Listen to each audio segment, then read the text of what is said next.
देश की विपक्षी पार्टियों को और जातिवादी कुंठित मानसिकता के शिकार लोगों के लिए मोदी जी ने भी एक अच्छी खासी खुशखबरी दे दी है। एक बहुत बड़ा मास्टर स्ट्रोक चला है, जिसके बाद यह तय हो गया है कि इस देश में सिर्फ और सिर्फ जात पात धर्म के ऊपर बात होगी।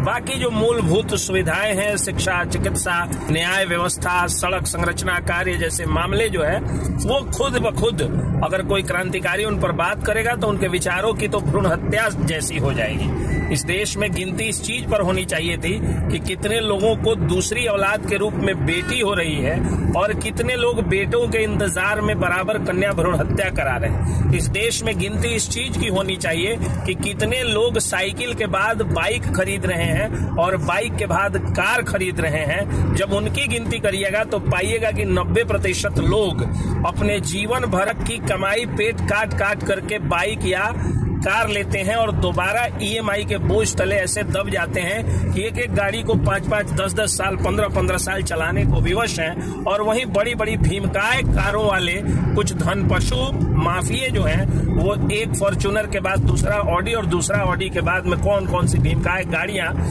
जो जिनका मैं नाम भी नहीं जानता हूं वो लिए जा रहे हैं। यानी अमीर और अमीर होते जा रहा है, गरीब और गरीब होते जा रहा है। जनगणना गरीबों और अमीरों की होनी चाहिए। जब कोई नेता यह कहता है कि जिसकी जितनी भागीदारी उसकी उतनी हिस्सेदारी, जिसकी जितनी हिस्सेदारी उसकी उतनी भागीदारी, यानी जो भी बकवास जैसा जो ये लोग नारा देते हैं, उसका मतलब ये होता है कि जिसकी जितनी संख्या है उस हिसाब से उनको चीजों में भागीदारी मिलनी चाहिए। तो मैं कह रहा हूं कि 95% गरीब और मध्यम वर्गीय लोग इस समाज में रहते हैं, लेकिन उनको कोई पार्टी टिकट नहीं दे रही। आरक्षित सीटों से भी उन्हीं लोगों को टिकट मिलता है जो अरबपति खरबपति लोग हैं, जो धन पशु हैं, यानी आर्थिक अपराधी हैं। बड़े बड़े पैसे वाले धन्नाढ़ लोगों को ही, धन्ना सेठों को ही टिकट मिल रहा है। जहां तक बात नौकरी में आरक्षण की है तो मुझसे अगर कोई पूछे कि आरक्षण कितना % होना चाहिए, राहुल गांधी कह रहे हैं कि आरक्षण जो है वो 50% से उसका दायरा बढ़ा देना चाहिए। मैं तो कहता हूं कि 100% आरक्षण कर दीजिए, क्योंकि आरक्षण के बाद भी लोग नौकरी तभी प्राप्त करेंगे गरीब लोग जब गरीब बच्चे पढ़ेंगे।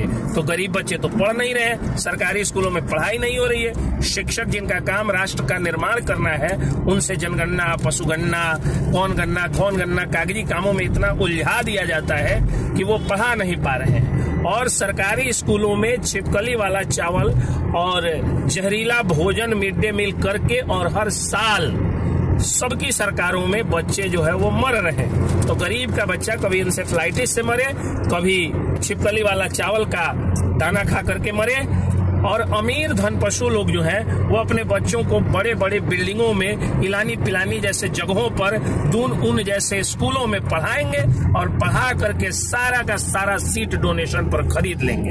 आप आरक्षण का झुंझुना लेकर के रह जाइए जातीय जनगणना करके। मेरे हिसाब से जाति सिर्फ 2 होती है, अमीर और गरीब।